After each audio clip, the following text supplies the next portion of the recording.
Chapter 22. The Country of the Quadlings. The four travelers passed through the rest of the forest in safety, and when they came out from its gloom saw before them a steep hill, covered from top to bottom with great pieces of rock.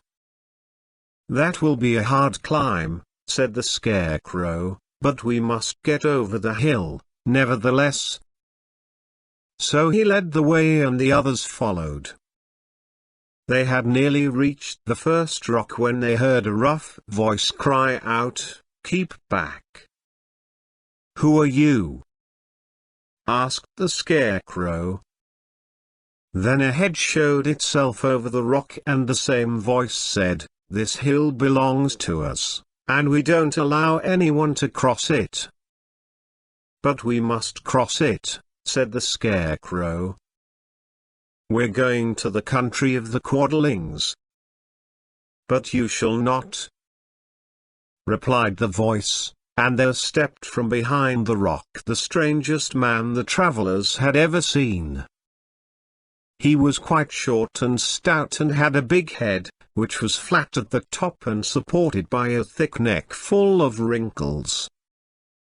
But he had no arms at all. And, seeing this, the Scarecrow did not fear that so helpless a creature could prevent them from climbing the hill. So he said, "I'm sorry not to do as you wish, but we must pass over your hill whether you like it or not," and he walked boldly forward. As quick as lightning the man's head shot forward and his neck stretched out until the top of the head, where it was flat, struck the Scarecrow in the middle and sent him tumbling, over and over, down the hill. Almost as quickly as it came the head went back to the body, and the man laughed harshly as he said, "It isn't as easy as you think." A chorus of boisterous laughter came from the other rocks, and Dorothy saw hundreds of the armless hammerheads upon the hillside, one behind every rock. The lion became quite angry at the laughter caused by the Scarecrow's mishap, and giving a loud roar that echoed like thunder, he dashed up the hill. Again a head shot swiftly out, and the great lion went rolling down the hill as if he had been struck by a cannonball. Dorothy ran down and helped the Scarecrow to his feet, and the lion came up to her, feeling rather bruised and sore, and said, "It is useless to fight people with shooting heads, no one can withstand them."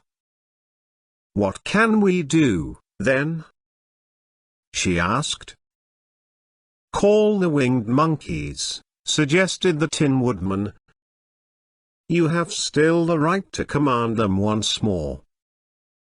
"Very well," she answered, and putting on the golden cap she uttered the magic words.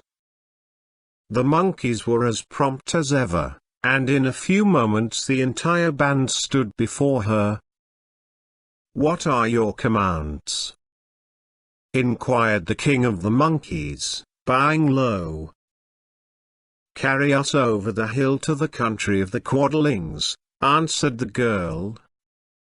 "It shall be done," said the king, and at once the winged monkeys caught the four travelers and Toto up in their arms and flew away with them.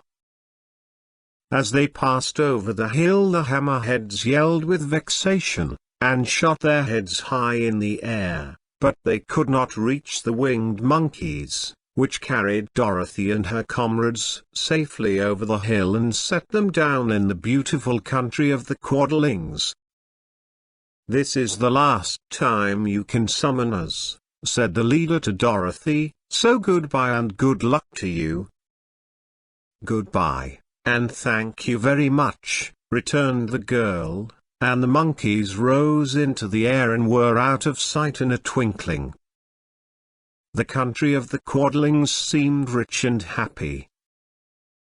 There was field upon field of ripening grain, with well-paved roads running between, and pretty rippling brooks with strong bridges across them.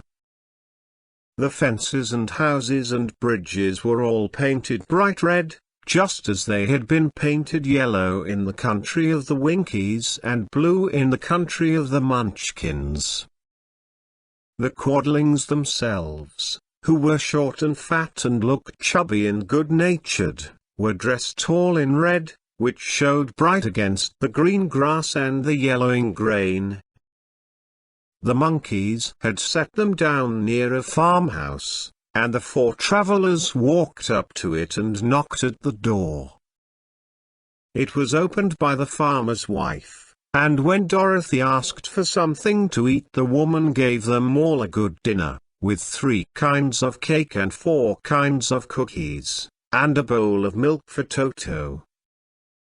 "How far is it to the castle of Glinda?" asked the child. "It is not a great way," answered the farmer's wife. "Take the road to the south and you will soon reach it." Thanking the good woman, they started afresh and walked by the fields and across the pretty bridges until they saw before them a very beautiful castle. Before the gates were 3 young girls, dressed in handsome red uniforms trimmed with gold braid, and as Dorothy approached, one of them said to her, "Why have you come to the South Country?" "To see the good witch who rules here," she answered. "Will you take me to her?" "Let me have your name, and I will ask Glinda if she will receive you." They told who they were, and the girl soldier went into the castle. After a few moments she came back to say that Dorothy and the others were to be admitted at once,